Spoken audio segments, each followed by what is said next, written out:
Welcome to another exciting episode of In-Depth Eye Health podcast series brought to you by iFocus and EyeHubNigeria initiative.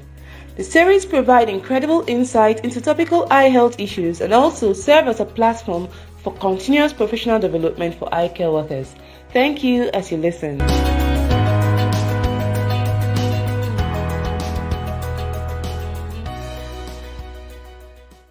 Yes. Hi everyone, I'm Dr. Mustafa Baturi from iFocus, a platform for advancing eye health through shared learning. Welcome to another episode of our podcast series. In this episode, we will be discussing the COVID-19 pandemic in Nigeria, prevention, management, and the way forward. Hi everyone, I'm Dr. Ifeanyi from EyeHubNigeria, an eye health awareness initiative. Our guest today is Dr. Oteri Okolo, an ophthalmologist and the National Eye Care Program Coordinator at the Federal Ministry of Health. Thank you for joining us, Dr. Okolo. Thank you for having me. We are currently in the middle of a pandemic, which is practically changing lives. What exactly is COVID-19? COVID-19 is a very infectious disease caused by the coronavirus. The coronavirus is a novel or new strain of the SARS-CoV-2 virus. It was first detected in December in a city known as Wuhan in China. So basically, that's just a brief definition of what it is. It basically causes a respiratory condition, a pneumonia, but there are all other symptoms which I think we'll talk about later. So basically, that's what COVID-19 is. Okay, so what public health measures are currently in place to curb this pandemic, and why are they necessary at this time? Okay.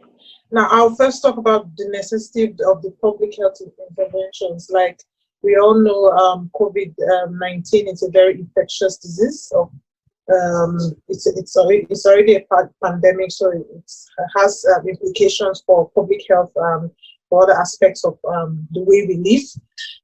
Because it's very infectious, we definitely need public health interventions to halt the spread. Now, just go quickly to the interventions. Now, it's basically a droplet infection.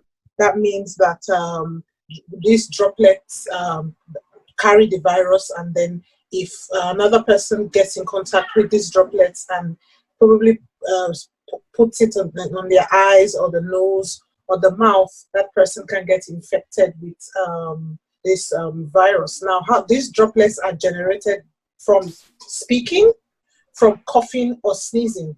So now it's important that we wash our hands regularly for at least 20 seconds. Now I'm talking about our personal protection now, with soap or water or an alcohol-based hand rub that at least has about 70% alcohol. If you cough, please cover your nose or your mouth, either with a disposable tissue or into your bent or flexed elbow. Now, also, it's important to ensure that we observe social distancing, because when someone coughs and generates aerosols, like we said, these droplets carry the virus. So if you can keep at least a distance of about 2 meters with people, especially those who you recognize and are well, that will also protect us. And basically, for now, for Nigeria, we're instituting lockdown in 3 states: FCT, the FCT Abuja, Lagos, and Ogun State. So basically, that will help. It has been noticed even in other countries that staying at home prevents the spread of this disease, since it's very infectious from one person to another. Now, those are the personal things that we need to do. As a country, we have had various interventions, initially screening at the airports, and then finally we had to close down our land and sea borders, and ensure that we don't have people coming in without the notice of the government. Like we said, it's a pandemic, so basically it was imported into the country. So basically, I think generally the specific public health interventions that should be of interest to us are the ones I have already mentioned.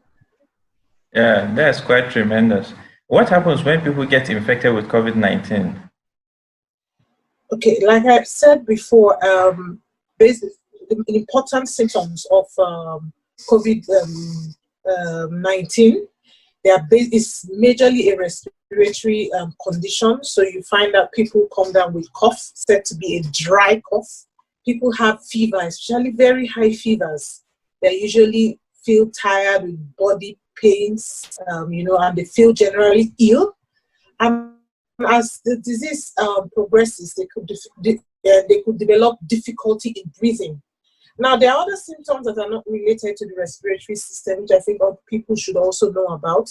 Like you could have people coming in with diarrhea, people coming in with red eyes. But basically, the fever and the cough, tiredness, and sore throat. Usually, the sore throat usually starts like a scratching sensation in the throat.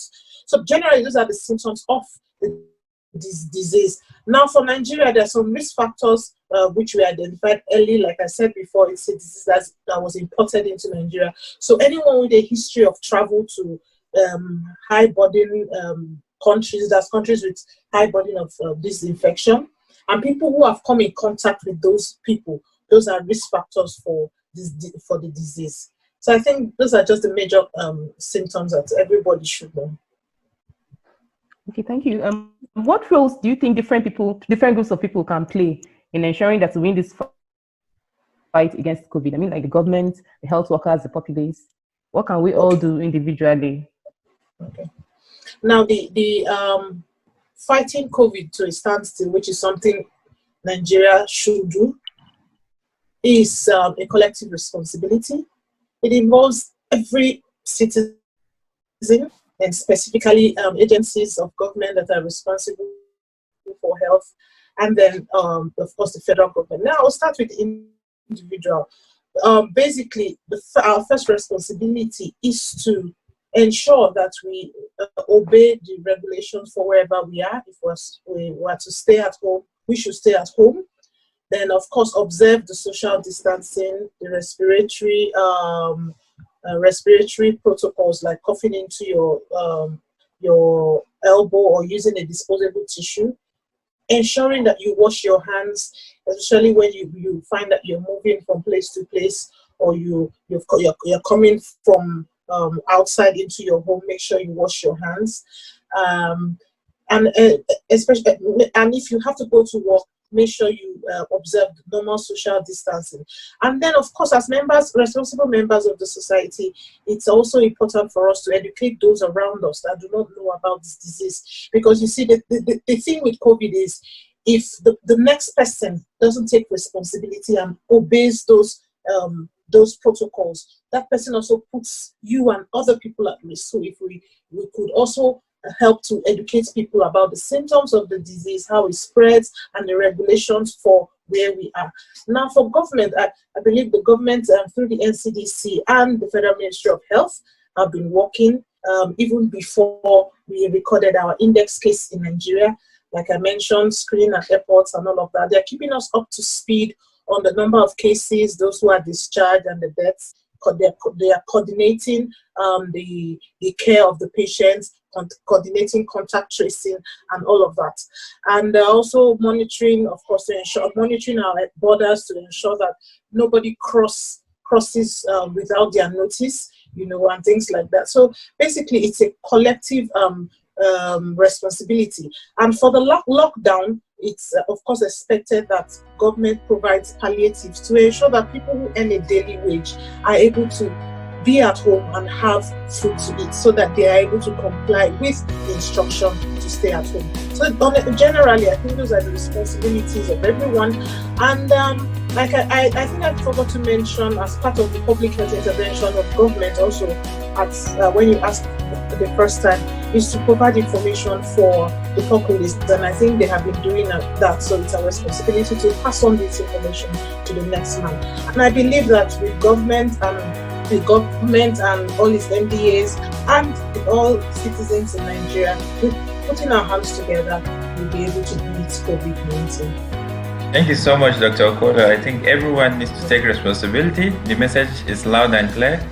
We appreciate your invaluable insights on COVID-19 in Nigeria, and it has been a real pleasure having you on the program. Thank you so much. Thank you, Dr. Thank you for having me. Thank you.